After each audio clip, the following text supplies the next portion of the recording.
Bueno, buenas tardes a todos. Esta es la tercera reunión virtual de la Asociación Argentina de Broncoesofagología a través de, la modalidad que la pandemia nos permite actualmente. Agradezco yo personalmente a las autoridades que me hayan pedido que coordine este chat. Vamos a hablar sobre distintas situaciones. El chat de hoy se llama Las voces del interior y se refiere a que algunos médicos que integran nuestra asociación van a contar un poco la experiencia de la situación actual. Son todos broncoscopistas y además trabajan como neumonólogos en su región y nos van a contar un poquito qué está pasando en cada una de las regiones. Vamos a contar con el doctor Chirino de Mendoza. El doctor Chirino es el director médico de la Clínica Respira Salud y jefe de neumonología del Hospital Italiano de Mendoza. El doctor Sebastián Lamotte, que es de Neuquén, neumonólogo de Neuquén, así pidió que lo presentemos. El doctor Facundo Sotelo, que es de la ciudad de Formosa. El doctor Gastón Rustón, que es médico clínico del Hospital Regional de Ushuaia, de Tierra del Fuego. El doctor Martín Zanotti, que es médico especialista en neumonología y especialista certificado en broncoscopía por AVE y también es fellow del ACCP y es cordobés y trabaja en Villa María, nos va a contar también de la región de Córdoba. Y por último, la doctora Iris Bolleras, que todos la conocemos, que es médica neumonóloga formada en el Hospital de Clínicas y actualmente trabajando en el Hospital Rofo, que nos va a contar los resultados de la encuesta que se envió a través de la AVE, que se pudo contestar tanto por mail como por WhatsApp. Y vamos a empezar entonces por el doctor Alejandro Chirino de Mendoza. Alejandro.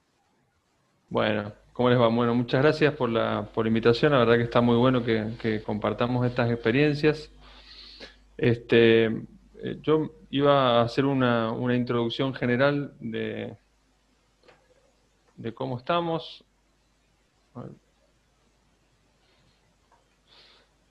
Y la verdad que, sí, a mí me preocupa mucho cómo venimos en Argentina en general con el coronavirus. Si bien tuvimos digamos, un inicio lento.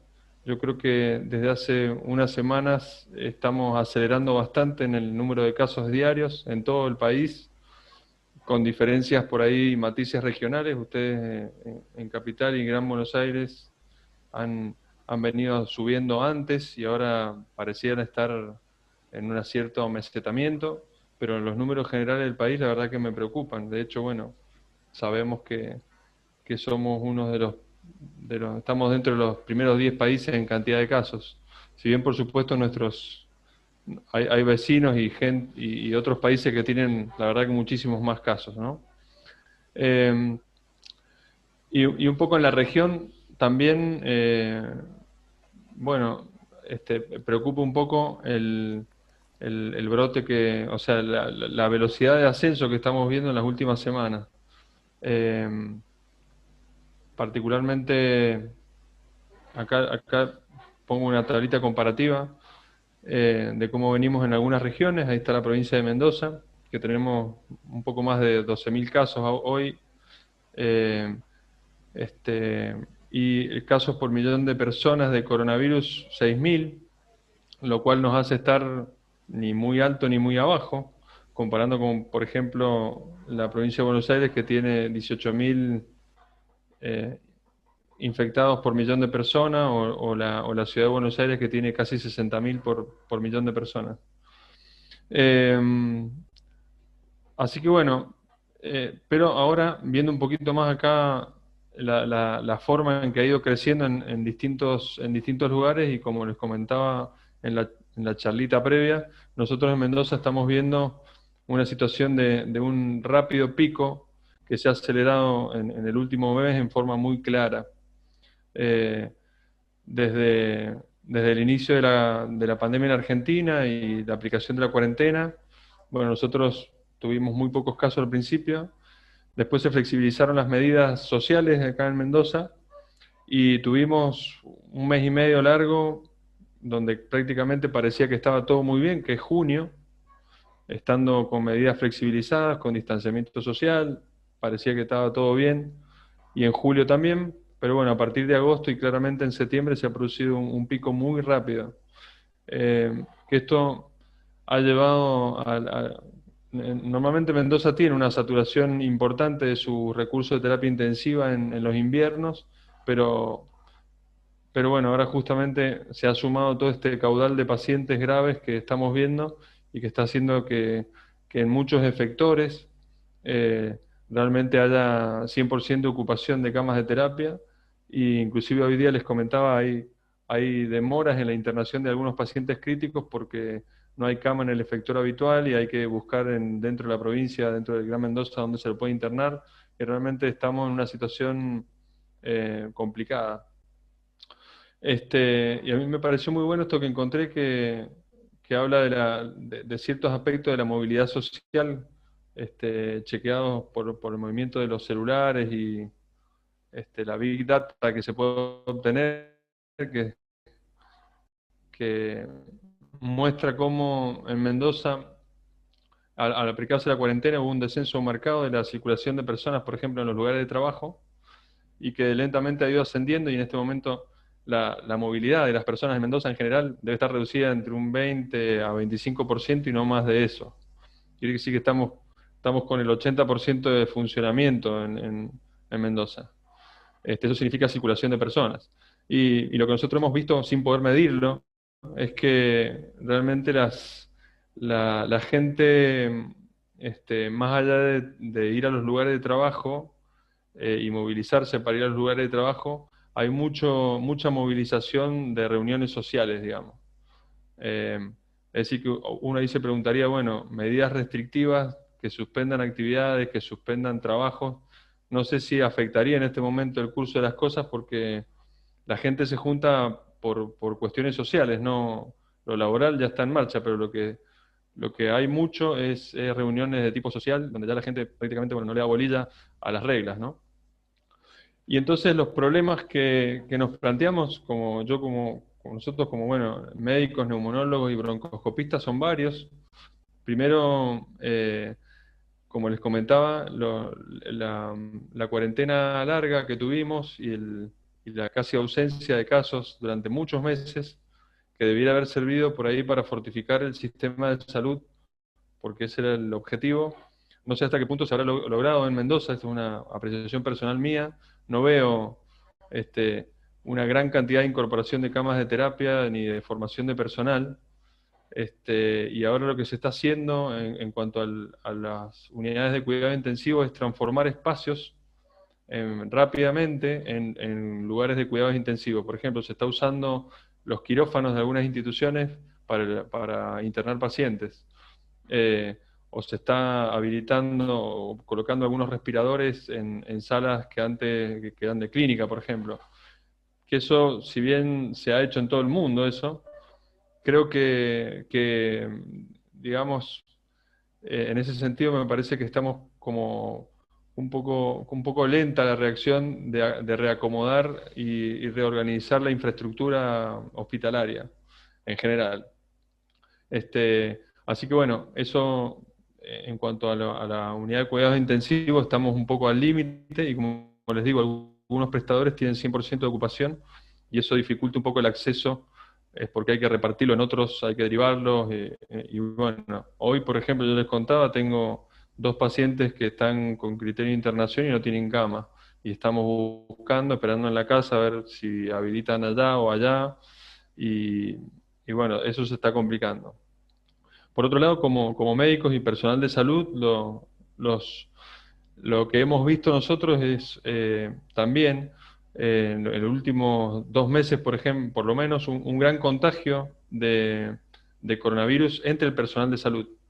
Pero lo que yo he podido identificar sin poder medirlo, obviamente, es que la mayoría de estas infecciones o transmisiones al personal de salud ha sido no en el momento del ejercicio del cuidado de un paciente COVID, sino digamos, en lugares no COVID, en la enfermería, el buffet, el asado con el grupo de la guardia, en fin, Es decir, que en realidad el virus entró al sistema de salud no desde el paciente COVID, sino desde de la interacción social entre el personal de salud. Y eso yo creo que puede tener que ver con el hecho de que el no haber casos durante tantos meses haya relajado la guardia y haya muchas clínicas con mucho personal en cuarentena, mucho personal afectado. Y bueno, creo que eso se debe un poco a este asunto, digamos. Después, con respecto a las broncoscopías en sí, nosotros nunca nos ha faltado, personalmente, el equipo de protección personal. Hemos tenido siempre, yo hago endoscopías en el hospital italiano y acá en la clínica, y hemos contado con nuestros elementos de protección. Es decir, no ha sido un inconveniente eso. Sí, como hemos tenido una curva lenta de ascenso de casos, seguíamos haciendo broncoscopías y en las Un últimas minuto, semanas Alex. nosotros particularmente hemos restringido... Sí, sí, pero dale, dale. Un minuto. La broncoscopía la hemos restringido a lo mínimo a las condiciones de gravedad, digamos, y sobre todo oncológicas y urgentes, y estamos haciendo PCR previa a los pacientes antes de someterlos. Pero ha bajado muchísimo la indicación en realidad, y estamos un poco esperando eso, esperando qué pasa. Y el otro punto importante que no quiero dejar de mencionar es lo que yo percibo y que también se ha visto en otros lados, la disminución del cuidado de las patologías crónicas prevalentes que la pandemia ha desplazado a los pacientes fuera del sistema y ha hecho que, y probablemente, sin poder dar datos objetivos, probablemente eso también tenga un impacto en la mortalidad y en la salud de las personas por la falta de cuidados de las patologías crónicas durante la pandemia, que eso lo hemos visto nosotros acá en forma no medible por ahora. Y en última instancia, el último punto, el crash económico, que sí, yo creo que se ha sentido, la disminución de la actividad en los centros asistenciales ha hecho que la facturación de los hospitales haya caído, de las prácticas haya caído al 50%. Así que bueno, estos son todos los problemas con los cuales nos hemos visto enfrentados y las apreciaciones al respecto. Entonces le damos lugar ahora a Sebastián Lamotte de Neuquén para que nos cuente qué está pasando en la provincia de Neuquén y en la región. Bueno, hola a todos, muchas gracias por la invitación. La verdad que, como decía Alex, buenísimo que podamos hablar todos y contar cómo estamos en cada lugar. Bueno, de fondo está el Lanín, para el que no lo conoce, y el Pehuen. Vamos a hablar un poquito de lo que es la situación en Neuquén. Primero voy a desarrollar un poco de cómo está la situación de COVID y después cómo lo fuimos encarando los neumonólogos desde el ámbito privado y desde el ámbito público. Inicialmente se desarrolló a nivel del sistema de salud en Neuquén líneas de trabajo desde la provincia, desde la subsecretaría, desde el Ministerio de Salud, y se determinaron diferentes líneas de trabajo que principalmente tenían algunas cuestiones básicas como ser la articulación entre el sistema público y privado. Independientemente de la cobertura y las obras sociales, había pacientes que sin tener cobertura se derivaban a hospitales privados y viceversa a hospitales públicos según la situación y la patología. Se dividió en 3 polos de atención la provincia, que ahora los voy a describir mejor. Se dividió los hospitales en un inicio en hospitales o centros COVID y no COVID. Se determinaron 3 fases epidémicas según el nivel de requerimiento de atención de COVID, desde fase 1 al nivel inicial, fase 3 al máximo de requerimiento, que es el que estamos ahora. Y se dividieron los pacientes en pacientes críticos, moderados y leves para determinar a dónde iban a ser derivados. La definición de paciente crítico, bueno, básicamente la que conocemos todos, que es el aumento de trabajo respiratorio, el paciente hipercápnico con una saturación menor a 90, con fiebre mayor a 0,6, con una PAFI menor a 200, o con inestabilidad hemodinámica o falla orgánico múltiple. Esos pacientes son los que determinaron como críticos, o el que el médico tratante en ese momento determinara que tenía riesgo de ingresar como paciente crítico, y esos iban a la terapia. Luego teníamos pacientes moderados, que son los pacientes con neumonía sin criterios de gravedad, pero con una condición de riesgo, ¿sí? Como edad mayor a 60, diabetes, enfermedad cardiovascular, renal, enfermedades pulmonares crónicas o inmunocomprometidos, y posteriormente tenemos los pacientes leves, que son los que tenían infecciones virales no complicadas, el tracto respiratorio superior, con síntomas inespecíficos, pero sin signos de deshidratación, sepsis o dificultad respiratoria, y aquellos pacientes que tenían tos, disnea, sin signos de neumonía severa y sin desaturación, marcada por lo menos, durando mayor a 90, 92. Dentro de lo que es la demografía de la provincia de Neuquén, hay características que son importantes mencionar. Al 2010, que fue el último censo, teníamos 550.000 habitantes, se calcula que tenemos más de 600.000 ahora. Dentro de estos, el 6.6% era mayor a 65 años, y lo que es bastante relevante también, que dentro de los departamentos de la provincia de Neuquén, el departamento de Confluencia reúne el 65% de la población, con lo cual la mayor concentración de gente está en la zona de Neuquén, Centenario y Plotier, que es como un conglomerado, para verlo de esa manera. A nivel salud, estos departamentos se distribuyen en 6 zonas sanitarias, ¿sí? Lo que es zona 1, zona 2, 3, 4, 5 y la zona metropolitana. Y estas zonas se distribuyeron en 3 polos: el polo sur de San Martín de los Andes, que es toda la zona azul; el polo interior de la provincia de Neuquén, que es el centro donde está localizado principalmente Zapala, que incluye la zona amarilla, la rosa y esta de acá, que es 2, 3 y 5, y por último la zona de mayor población, que es el polo de zona metropolitana, y agrega también la zona 1, y incluido Rincón de los Sauces y Añelo, que es un área petrolera en el que tiene mucho auge de población en los últimos años. Estas zonas, la capacidad de camas en las 3 fases que tienen determinadas son aproximadamente 10 camas de terapia en el polo sur, 14 camas en el centro, y 115 inicialmente se calcula que podía llegar a tener en la zona metropolitana, lo cual determina 139 camas de terapia intensiva, y para pacientes leves y moderados teníamos 325 camas en la zona metropolitana y 91 camas en el centro norte. Esto fue lo inicial y es lo que tenemos hasta ahora. Se están adaptando como para aumentar un poco más el nivel de las camas, y la situación actual epidemiológica en la provincia es que tenemos 4.400 contagiados, de los cuales activos son 1.975, fallecieron 76 personas. Lo relevante quizás es, bueno, el promedio de edad de las personas fallecidas es de 71 años, como pasa a nivel nación también. Sin embargo, por suerte el promedio de contagios de edad es de 39.9 años. La estancia de promedio en terapia intensiva es de 13 días, ¿sí? Con un rango que va de 1 a 144 días. Lo más grave o preocupante es el porcentaje de ocupación de camas de terapia total, que es del 89%, esto es al día de ayer. Lo que quiero, bueno, esto es lo mismo, básicamente para entender que del total de pacientes infectados que tenemos aproximadamente un 44% que todavía está activo, y de este 44% que está activo, el 4.6%, que es lo que se describe generalmente a nivel global, son pacientes que están en unidad crítica. Lo mismo que hablaba recién, Neuquén, Centenario y Plotier son las 3 ciudades que concentran la mayor cantidad de población activa de COVID en este momento, que es lo que está en la zona 1 metropolitana.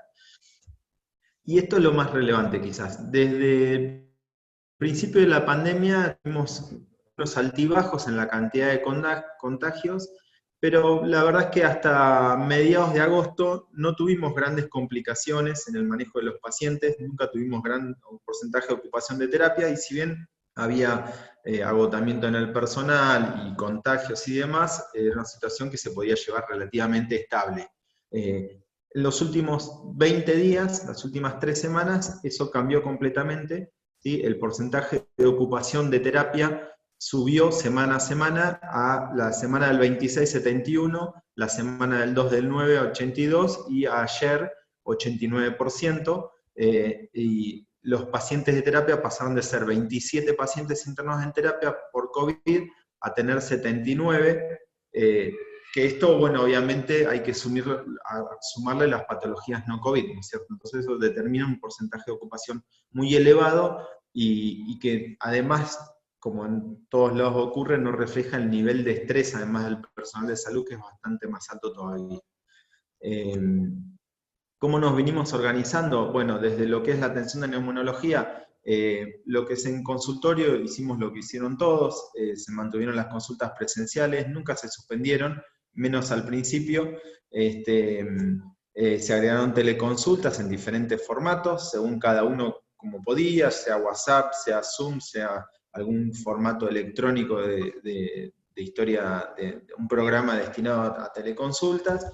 Se suspendieron las espirometrías que se hacían en consultorio habitualmente, las titulaciones de CPAP y todo procedimiento que genera aerosolización, y obviamente se implementó el uso de protección personal. A nivel de lo que es laboratorio pulmonar, hubo una reducción significativa, solamente se realiza para casos puntuales. Yo creo que es un poco menos del 50% todavía de los laboratorios, que inicialmente se redujo mucho en las primeras semanas y después, con el correr de la pandemia y con la estabilidad de casos, hubo pacientes que había que ir controlando, entonces se siguieron haciendo estudios. Y obviamente se suspendieron todas las espirometrías laborales, y se adaptó el espacio de espirometría como corresponde, con el nivel de protección, con filtro antiviral, ventilación entre cada paciente, y bueno, el test de marcha con el barbijo quirúrgico. Y yendo a lo que es un poco la broncoscopía en Neuquén, bueno, yo lo que hice es hablar con los endoscopistas que están en el sistema público, en el sistema privado, con alguno de ellos. Más o menos hicimos un relevamiento de cómo estuvimos todos en estos últimos meses, y consulté acerca de la disponibilidad de equipo de protección personal, de cómo está el lugar de trabajo, los cambios en la forma de sedación, si los habían tenido, y si venían realizando PCR previo. Un poco el resumen de lo que tenemos en Neuquén. A nivel privado, se me pasó el nivel público. Bueno, tenía una filmina que hablaba a nivel público, se los comento, no la tengo acá, pero a nivel público, bueno, hay 3 endoscopistas que trabajan en el hospital público. El hospital público que hace endoscopía es el Hospital Castro Rendón. Ahí tienen una sala de endoscopía muy buena y bien equipada. Lo que yo un poco hablaba con ellos, yo no trabajo ahí, pero ellos me comentaban que tenían dificultades con lo que es la sedación, ¿sí? Ya que en la sala de endoscopía los anestesistas no querían hacer sedación completa, y bueno, lo que se estaba haciendo era una sedación con anestesia local, más un apoyo de sedación, digamos, analgesia, y se hacían endoscopías con la cánula habitual de oxígeno, pero no intubados. Y también estaba la posibilidad de hacer endoscopías en quirófano en algunos pacientes. Ellos me dijeron que no hicieron endoscopías en pacientes COVID y que prácticamente no hicieron endoscopías en la terapia, y no se está realizando PCR previo a la endoscopía. No tuvieron dificultades con los equipos de protección personal, y bueno, eso básicamente es el resumen del sistema. Tenemos prácticamente 2 centros que hacen ambulatorios, después en internación hay algunos lugares más.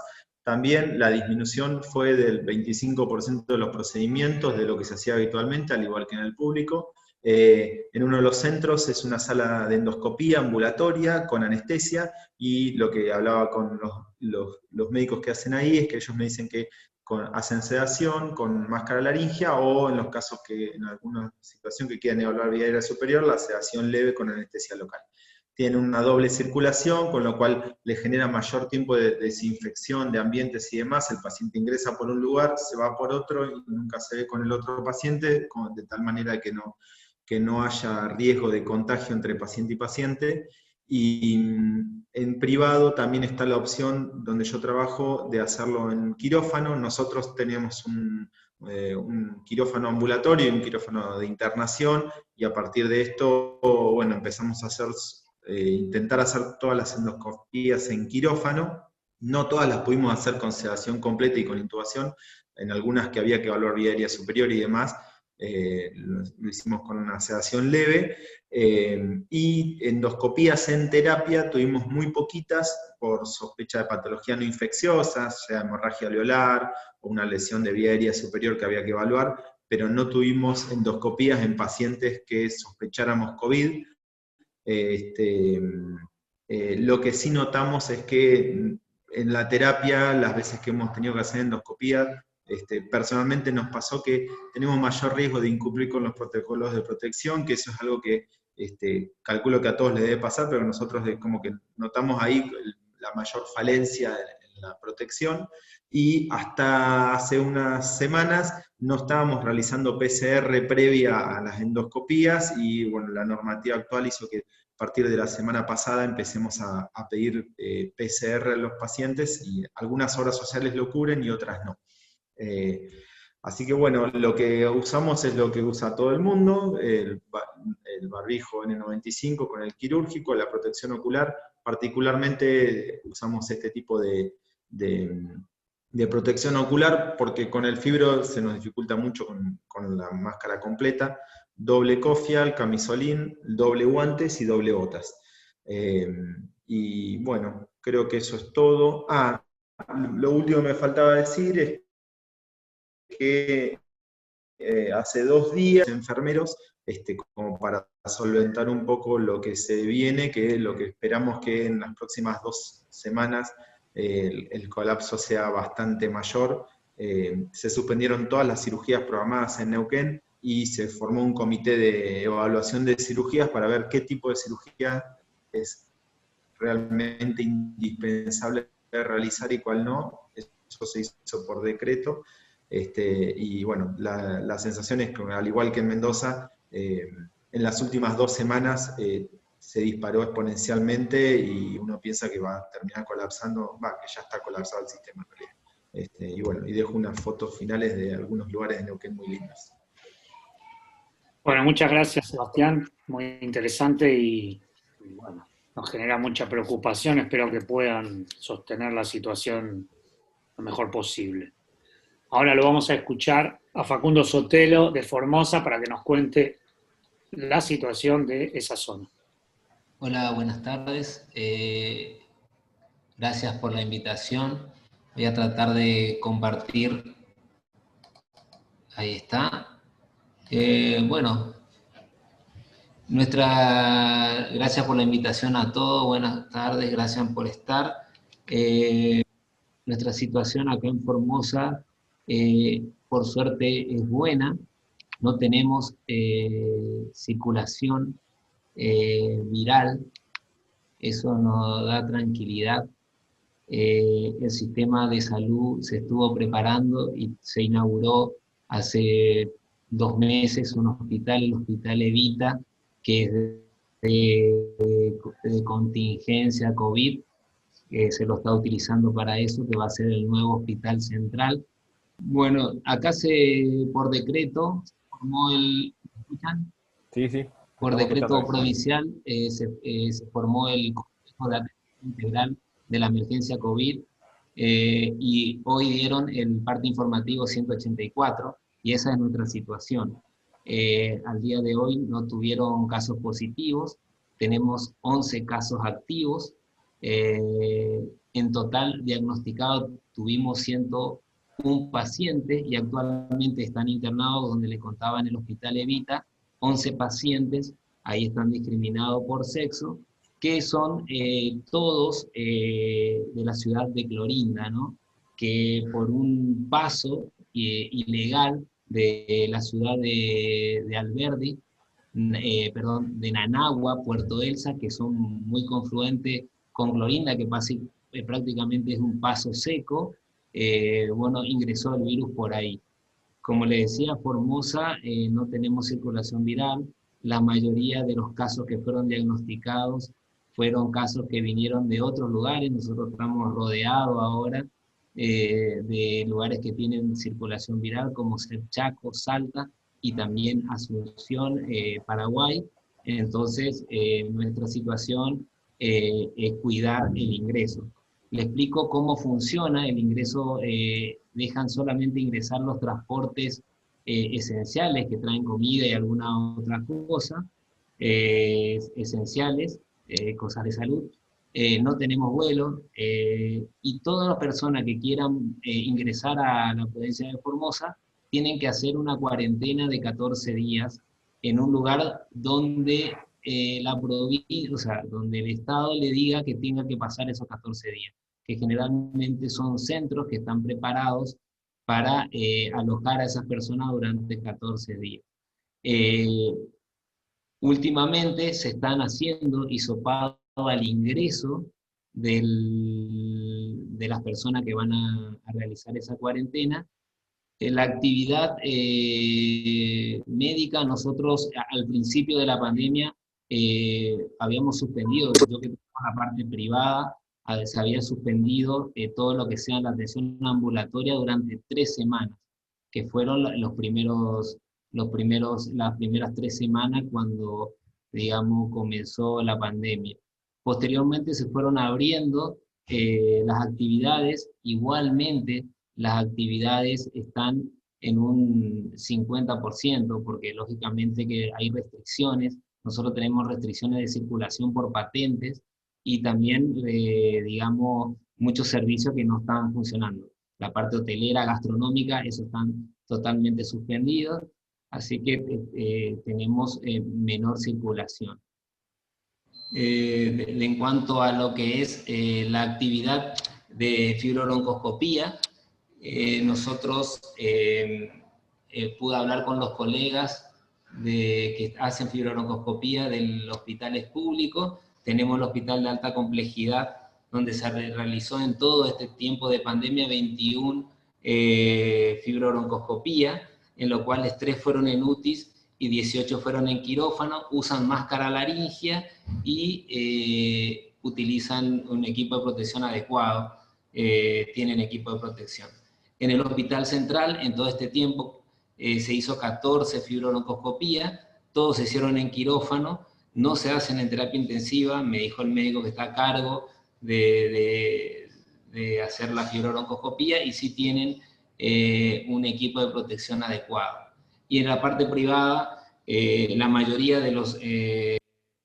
no se está haciendo fibrobroncoscopía, solamente se hicieron 2, y bueno, una fue en UTI y otra fue en terapia intensiva, también con equipo de protección adecuado.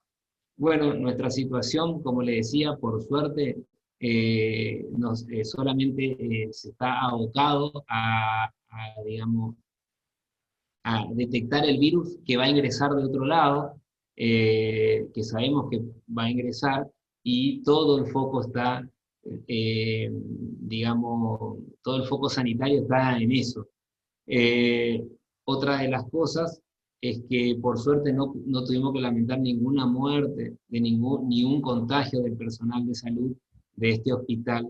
Evita que se está trabajando con los pacientes COVID en los cuales se hicieron el diagnóstico, y ni una muerte, por suerte, hasta ahora. Así que básicamente esa es nuestra situación.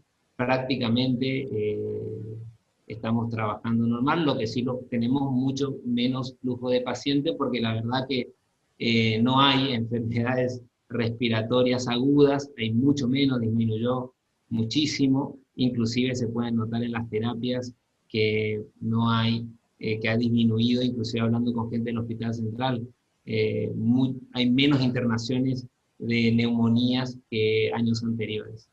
Así que bueno, toda esta información es lo que le puedo brindar de acá de Formosa, que por suerte no tenemos circulación viral y esperemos seguir así, y estamos preparados por si lo llega a ver.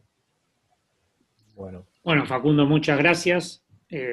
Realmente, ojalá que puedan mantener esta situación, porque comparando con la situación que acaba de mostrar tanto en Mendoza como en Neuquén, evidentemente parecen países diferentes. Sí. Vamos a pasar ahora... Sí. Quiero aclarar una cosa que me disculpa, me pasó decir. Todos los pacientes acá en Formosa sean leves, o sea, sean asintomáticos o leves o moderados, todos se internan en este hospital. O sea, todos los pacientes que son diagnosticados hasta ahora en Formosa, porque hay lugar, son internados. Eso quería dejar aclarado. Está bien, está bien. Bueno, muchas gracias. Bueno, entonces le vamos a pedir a Martín Zanotti, que como ya dije, es médico de Villa María, Córdoba, especialista certificado por nuestra asociación en endoscopía y miembro del American College of Physicians, a que nos cuente la realidad de su zona. Martín. Bueno, gracias por la invitación. Bueno, Córdoba tiene una situación buena. Hay 12.500 casos actuales diagnosticados, 275 muertes, un índice de ocupación de la terapia que nos ronda el 60%, y lo que tenemos un alto índice de testeo. Ya informan entre 57 y 65.000 tests realizados. Eso es lo que permite que haya un comité de operaciones donde se diagnostica un caso, se aísla esa zona.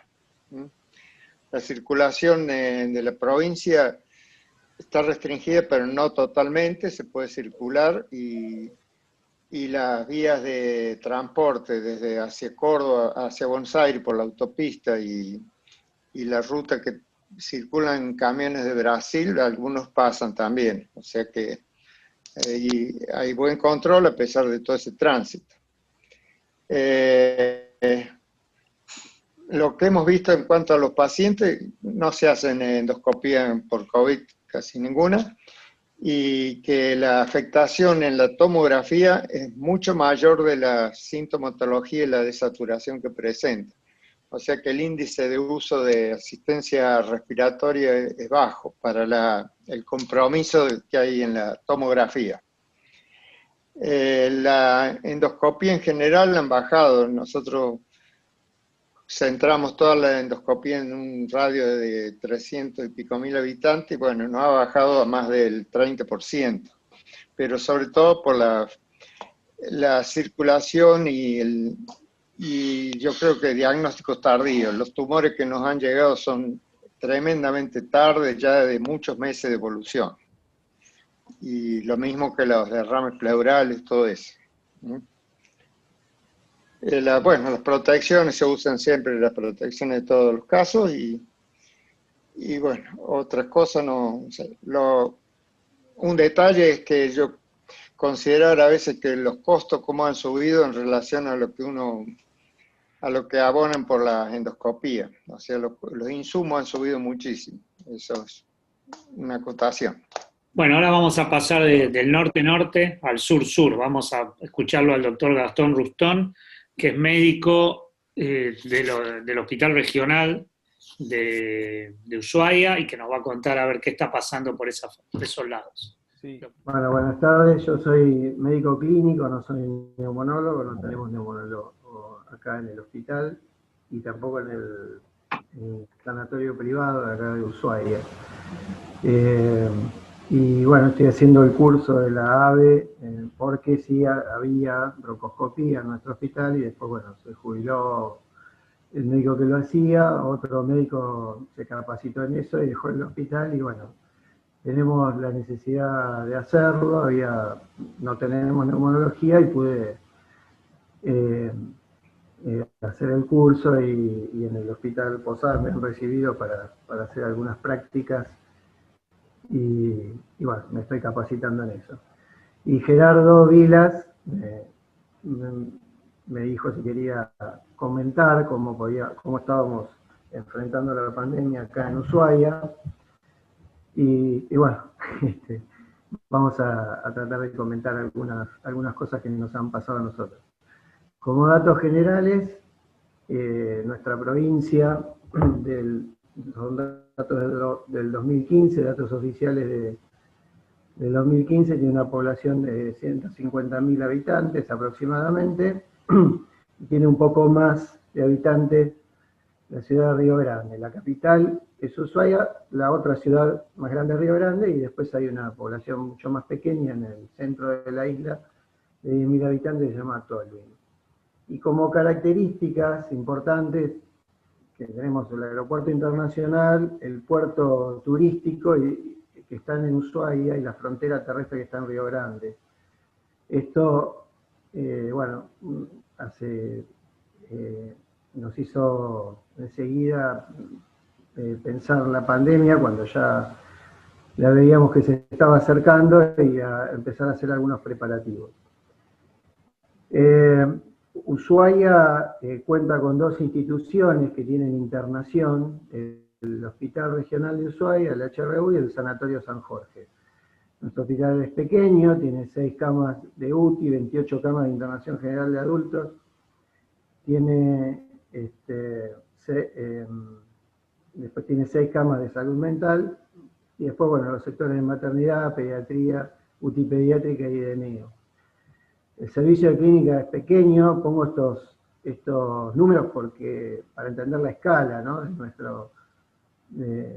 nuestra ciudad, del sistema de salud. Somos 7 médicos clínicos, 7 médicos de UTI, no todos son terapistas, hay 2 cardiólogos que están trabajando en UTI, y alrededor de 20 generalistas, son un poco más.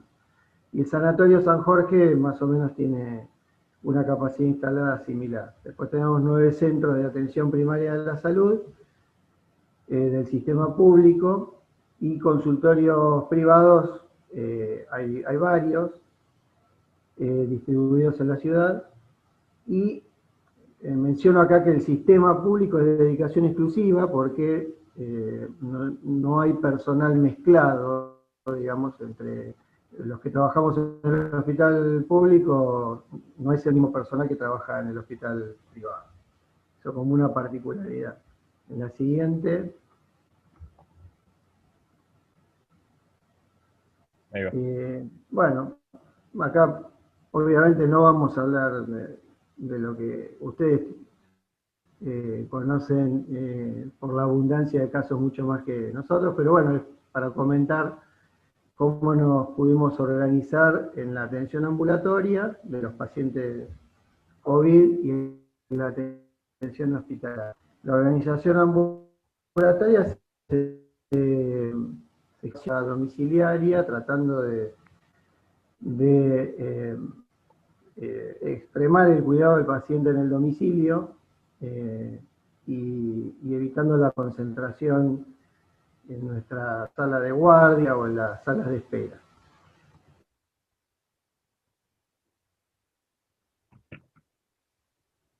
Bien. Me parece que se volvió a desconectar.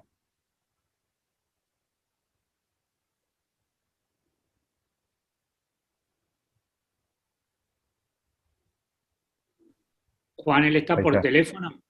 No lo sé, pero claramente, a ver, ahí está de vuelta conectado. Gastón, ¿nos escuchás? Se volvió A desconectar, ¿no? Sí. Fue unos segundos nada más. Sí, sí. Ahí estamos de vuelta. Bueno,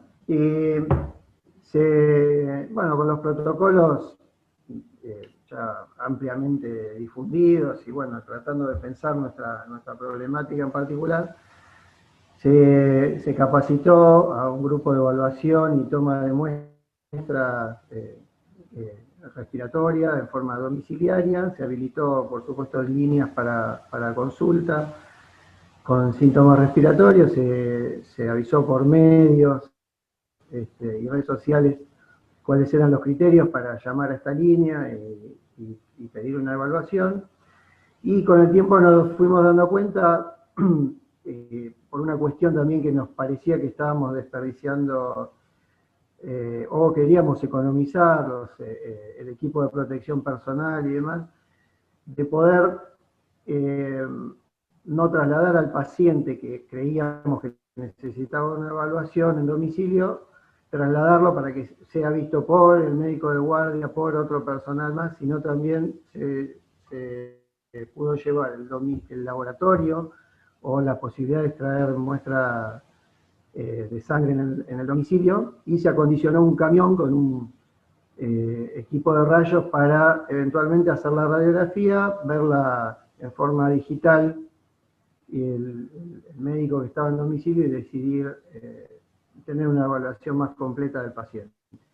También pudimos adquirir saturómetros para distribuirlo a los pacientes, dejárselos, y no a todos, obviamente no para todos, pero sí pacientes con criterios con factores de riesgo, o que el médico juzgaba que necesitaban una saturometría más estrecha, y también se creó un grupo de médicos para seguimiento telefónico, en el que se sumaron médicos clínicos, generalistas, ginecólogos, traumatólogos, anestesiólogos, con mucha disposición y voluntad para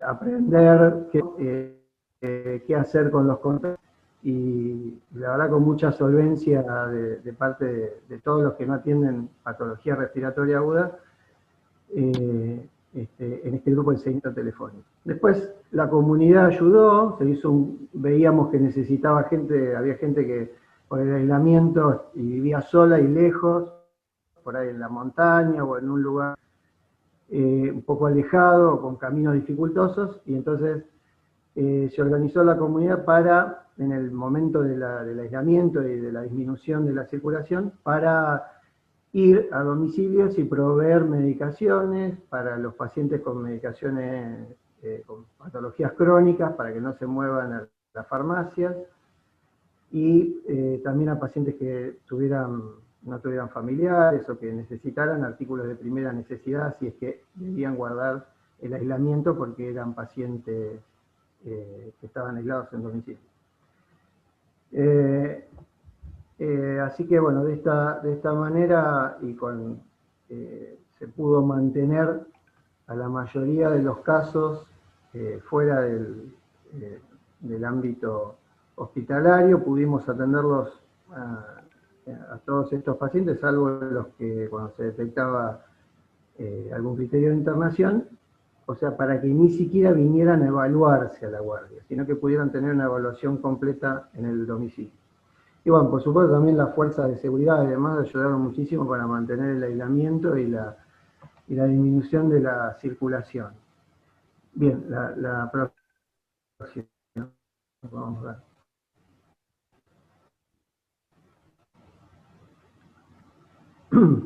Bien. Y en cuanto a la atención hospitalaria, se dividieron las dos instituciones, una para pacientes. El hospital tomó los pacientes y en el sanatorio se atendió la pata no COVID. Nuestro hospital se hizo, como en todos lados, ¿no? Una circulación igual, diferenciada, porque había pacientes que consultaban por otras patologías, venían, y se hizo una circulación diferenciada de la patología respiratoria aguda y otras patologías. Se capacitaron los distintos sectores con protocolos, con cómo circular, con las áreas de atención a los pacientes, se dividieron y se señalizaron. Se hicieron capacitaciones para las tomas de muestra, para la colocación y el uso de los EPP, por niveles también, a todo el personal de limpieza, bueno, como en todos lados, ¿no? El manejo de casos y de los contactos. Rápidamente se gestionó la provisión de los insumos para que no nos faltara. Se avanzó, creo que a los 15, 20 días ya podíamos, o tal vez antes, 15 días ya se podía hacer el diagnóstico en forma local. Se sectorizó el área de internación, y también para evitar o para ir disminuyendo el contacto con los pacientes y cuidando el EPP, instalamos cámaras en las habitaciones y radios con los pacientes para tener un monitoreo, para que si enfermería no tenía que entrar para dar una medicación y demás, no fuera exclusivamente, o si teníamos dudas o que chequeábamos al paciente con cámaras y con y con handys en las habitaciones. Y se acondicionó un lugar de internación alternativa con 70 camas con oxígeno en un polideportivo, que bueno, gracias a Dios no tuvimos que usar todavía, acá en Ushuaia. A la siguiente.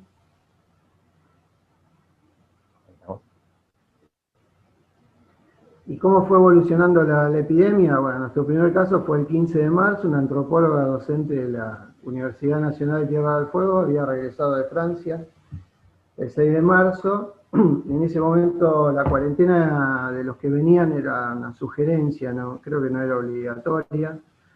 Igual la mujer tuvo los primeros síntomas, vivía con su hijo, ellos dos se contagiaron, pero no contagió a más gente ella. El diagnóstico de ella se hizo el 15 de marzo y el brote inicial fue en Ushuaia, que lo veíamos venir por nuestro aeropuerto y por el puerto, no tanto porque bueno, los pasajeros de un buque ya vienen haciendo cuarentena, pero bueno, el peligro mayor era el aeropuerto y ahí vino. Y se transmitió en Ushuaia siempre por conglomerados hasta ahora. Fue la Policía de Seguridad Aeroportuaria, los primeros casos, siempre clústeres entre ellos, sus familiares, el personal del aeropuerto también hubo, la Armada, la Policía Provincial, un barco pesquero, el de Chisén Maru, que fue también un clúster que tuvimos. Y después subieron, y Río Grande es la ciudad que está bastante comprometida en la actualidad, ese es el foco ahí, y es donde se está desbordando el sistema, y ahí hay transmisión comunitaria. En mayo Ushuaia tenía 125 casos y Río Grande 10, y comenzaba ya la flexibilización, sobre todo en Ushuaia. Y veníamos muy bien, ya teniendo vuelos nuevamente con Buenos Aires, controlados y demás. Hubo un caso de un señor que bueno, ese paciente no contagió a nadie, se lo identificó, lamentablemente es el muerto que tenemos de Ushuaia, era un señor grande, que venía de Salta, pasó por Buenos Aires, esperó como una semana hasta su próximo vuelo y vino contagiado, pero bueno, rápidamente estaba en su domicilio, se puso sintomático y necesitó internarse, estuvo ventilado y bueno, finalmente después de una internación prolongada falleció. Después de ese paciente, seguimos sin casos en Ushuaia y empezaron casos en Río Grande por tierra y ya empezaban a aparecer sin mucho nexo epidemiológico. Y el 13 de julio, acá tenemos una compañía pesquera y uno de sus buques pidió volver al puerto porque empezaba a tener pacientes sintomáticos, tenía 7. Y cuando cuentan cómo habían estado en los 35 días que habían estado en alta mar, habían tenido todos los síntomas, y con serologías y con hisopados se vio que los 61 tripulantes se habían contagiado. ¿Qué había pasado? Hicieron hisopado en Buenos Aires, porque muchos eran de otras provincias que venían a hacer la temporada acá. Eran sutiles, uno tuvo un rash un día antes, otro tuvo, creo que, una diarrea antes de embarcar. No lo consideraron como síntoma, o no lo dispersa la temporada, vaya a saber por qué. Y bueno, esos dos casos parece ser que fueron los que después desataron todo el brote en alta mar en el barco. Y juntamente con eso empezó la transmisión comunitaria allí en Río Grande, que es el verdadero problema actual. A ver la siguiente. Ahí está. Y ahí en Río Grande, ahí tenemos las cifras al día 7, que es cuando hice estas diapositivas. Teníamos casos confirmados, 2.127 confirmados por hisopado, pero en Río Grande hay 1.917 casos. activos había 642, fallecidos 40, una tasa bastante alta de letalidad.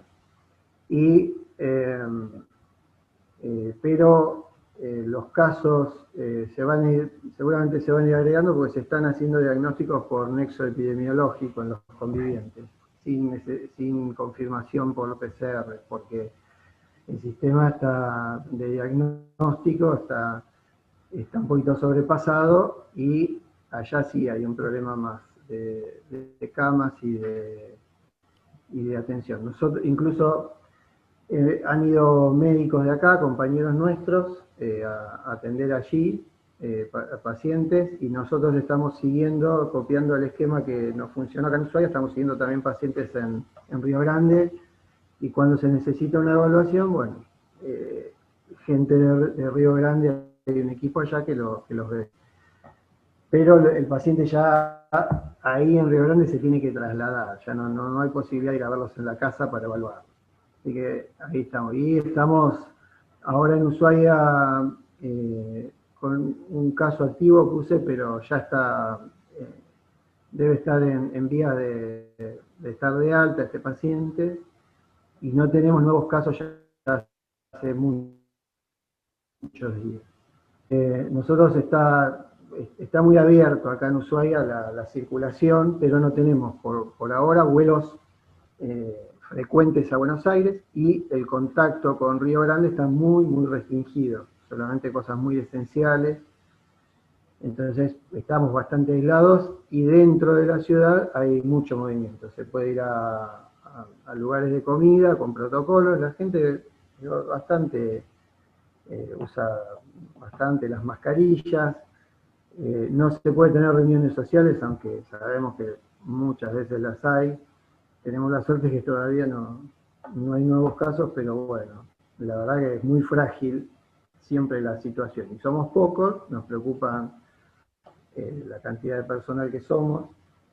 Llamativamente, en el hospital de Ushuaia no se contagió nadie del personal de salud, y en la clínica, que era el lugar que no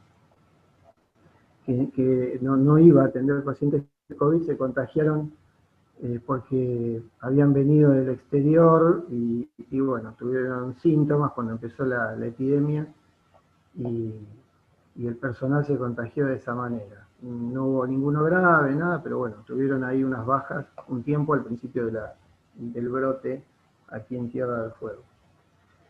Y ahí estamos, como todos, con la epidemia creciendo, y el problema nuestro de Río Grande es que en algún momento nos va a salpicar también a nosotros, y con el agravante por ahí de nuestra parte, que es necesario, pero bueno, también es un problema que en octubre van a renovarse los vuelos a Ushuaia, por lo menos uno por día. Va a haber protocolos y demás, pero bueno, los centros invernales acá se pudieron abrir, pero con turismo local. Y bueno, no tengo mucho más para comentar. Bueno, Gastón, realmente muy, muy interesante lo que contás. Yo me tomé el atrevimiento, y le pido disculpas al resto de darte más tiempo, porque me pareció importante lo que estabas relatando. Nosotros estamos, por lo menos yo y los que estamos en esta parte de la Argentina, muy lejos de Tierra del Fuego. También estamos lejos de Formosa, también estamos lejos de Neuquén y de Mendoza, pero de Tierra del Fuego por ahí sabemos menos. No sé, a mí me impactó por eso, y me interesó mucho el sistema mixto que tienen y cómo se dividieron, y me pareció interesante, así que les pido disculpas al resto de la audiencia por esta licencia que me tomé. Vamos a pedirle ahora a Iris que nos cuente los resultados de la encuesta, y después nos van a quedar unos minutos para ver si hay preguntas o comentarios, y para dar por finalizada la reunión. Iris. Bueno, buenas noches, gracias por el espacio, gracias a todas las personas que se han conectado hoy con nosotros para compartir la realidad en nuestro país. No sé si se ve ahí ya mi pantalla, Juan. Sí, se ve perfecto, Iris. ¿Se ve bien? Perfecto. Bueno, les voy a presentar un primer corte de la encuesta que lanzamos hace una semana sobre prácticas en broncoscopía en contexto de pandemia COVID. Nuestro objetivo era conocer el estado de situación actual del ejercicio de nuestra especialidad en el país, en el contexto de esta pandemia, qué grado de adherencia tienen las recomendaciones, y también identificar en qué ámbito, en qué condiciones se están realizando las broncoscopías, si hay algún problema de disponibilidad en equipos de protección, y por último conocer el grado de afectación por COVID en los especialistas en broncoscopía. Este es un estudio descriptivo, se basó en una encuesta de 16 preguntas de opción múltiple, que distribuimos por vía electrónica a través de la base de datos de la asociación, que tiene un total de 565 contactos. Hace 2 años, por iniciativa de la doctora Viviana Vázquez, que en ese momento coordinaba la sección de endoscopía de la AMR, participamos con el grupo de AMR de un procedimiento similar, que fue la encuesta nacional de broncoscopía, en la cual tuvimos un relevamiento de 238 personas que respondieron la encuesta con un predominio del sexo masculino, y este es el rango etario en el cual se encuentran los especialistas, o por lo menos se encontraban hace 2 años, donde el 32% estaba en la provincia de Buenos Aires, el 23% en Cava, y el resto del país un 44%.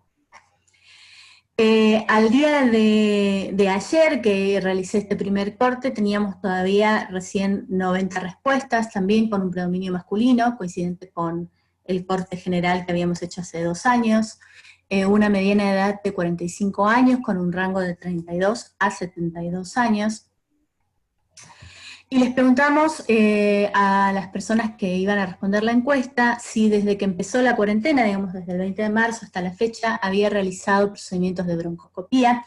De las personas que contestaron, el 85,56% está activamente realizando broncoscopías desde el 20 de marzo.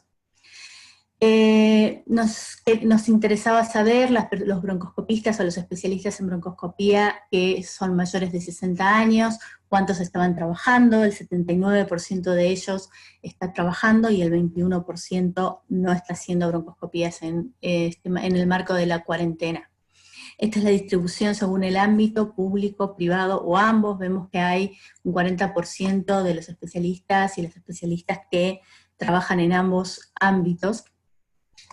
Les preguntamos también si consideraban que pertenecían a alguno de los grupos de riesgo de mayor mortalidad por COVID, además de la edad. El 79% considera que no, pero de aquellos que se refieren a sí mismos como pertenecientes a un grupo de riesgo, un 45% están activos realizando broncoscopías en pacientes no COVID, y un 11% están activos realizando broncoscopía incluso en pacientes con COVID positivo conocido. Son alrededor de solamente el 37% de las personas encuestadas las que han realizado broncoscopías en pacientes COVID positivo, casi siempre de una manera poco frecuente, o raramente, ocasionalmente.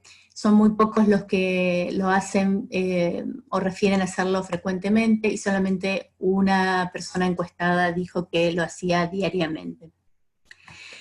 Les preguntamos también qué conducta tomaban o a cuál de las siguientes conductas adherían previa a la realización de la broncoscopía en un área de circulación comunitaria de COVID, si solicitaban un hisopado de detección de PCR previa a la realización, o si pedían incluso 2 hisopados en todos los casos, o si solamente lo pedían en aquellos que cumplen la definición de caso sospechoso. Llamativamente hay un 17,7% que refiere que nunca realiza o no adhiere a la conducta de realizar un hisopado previo a la para detección por PCR de SARS-CoV previo a la broncoscopía. La gran mayoría, el 63%, solicita un hisopado en todos los casos. Les preguntamos también, en el caso de que se tuviera que hacer una broncoscopía en un caso con sospecha o confirmación de COVID, cuáles serían las indicaciones que consideraban que justificaban la realización del procedimiento, y la gran mayoría habla de maniobras endoscópicas terapéuticas, o sea, maniobras en las cuales estamos interviniendo terapéuticamente para la desobstrucción de la vía aérea, por ejemplo. Un 32% habla de pacientes que tienen COVID pero con mala evolución para establecer otro diagnóstico que cambiara el manejo clínico, y solamente un 2,41% lo usaría o adheriría a la indicación para establecer el diagnóstico de COVID con hisopado negativo y alta sospecha. Otro punto que nos interesaba conocer es si había cambiado el tipo de anestesia usada durante el procedimiento a partir de la pandemia. En un 63,33% sí, consideró que ha generado un cambio, y la gran mayoría, un 67,42%, está usando anestesia general en todos los casos, aunque todavía un 4,49% refiere que utiliza anestesia local. En el medio les dimos también la opción de neuroleptoanalgesia en todos los casos o solo en aquellos casos que no se podía por algún motivo utilizar anestesia general. También nos interesaba conocer en qué ámbitos se está realizando la broncoscopía. Muchas recomendaciones internacionales hablan de salas de presión negativa. Solamente un 13,33% de las personas que contestaron cuenta o refiere contar con estas salas de presión negativa. La gran mayoría lo realiza en quirófano con un protocolo de bioseguridad posterior. El 33% todavía usa la sala de endoscopía, pero con un proceso posterior de bioseguridad. Hay un 42% de broncoscopías en terapia intensiva bedside y un 2% que contestó que ninguna de las anteriores. En cuanto a la disponibilidad de equipo, la verdad que la gran mayoría dispone de los equipos de protección de nivel 3, ninguna persona refirió que no contaba con los elementos de equipos de protección, si bien hay distintos niveles en cuanto a la disposición de semimáscaras o máscaras de buceo o mamelucos Dupont, pero la gran mayoría cuenta con el equipo de nivel 3 recomendado. Les preguntamos también si este nivel de protección se utiliza en todos los casos, o sea, independientemente de por qué motivo se haga la broncoscopía o de si los pacientes son o no sospecha, o si solamente en los casos en los que pensamos que puede ser positivo, y un 16,67% refirió que solamente usa o usaría un nivel de protección máximo para los casos con sospecha, pero la gran mayoría lo utiliza en todos los casos. Por último, esta encuesta es anónima, pero les preguntamos, porque nos interesa saber cómo afecta a nuestra comunidad la infección por SARS-CoV, si alguno de ellos había sido positivo, y 7 personas contestaron que sí, que han dado positivo, se han contagiado, son el 7,78% de las personas que contestaron. De estas 7 personas tenían un rango etario de 35 a 62 años, 5 de estas personas eran mujeres. Las 7 personas estaban realizando o han realizado broncoscopías en este periodo de cuarentena, pero solamente 3 de ellas han realizado broncoscopía en pacientes COVID y solo de manera ocasional. Para finalizar, quiero invitar a todas las personas que nos están escuchando y que todavía no han contestado a la encuesta, a que por favor pueden encontrar el enlace para contestarla en nuestra página de broncoscopia.org.ar. Pueden escanear en este momento el código QR con el celular y encuentran el link, o si no también está en todas nuestras redes sociales, tanto por Facebook como por Instagram y Twitter. Para nosotros es importante conocer, digamos, el estado de situación actual, tanto para actualizar las recomendaciones como para identificar digamos, problemas en la adherencia a las recomendaciones, en los cuales podamos actuar como comunidad y como asociación. Muchas gracias. Les agradezco a todos, vuelvo a agradecer que me hayan pedido que coordine, espero haberlo hecho bien. Por otro lado, los esperamos en la próxima reunión, que va a ser el día 22 de septiembre. Y bueno, hay que sacar provecho de esto. Yo creo que en estos 2 o 3 meses tuvimos más reuniones que por ahí en mucho tiempo, así que bueno, no perdamos este ejercicio de reunirnos por esta vía. Bueno, mucha suerte, buenas noches para todos. Chao.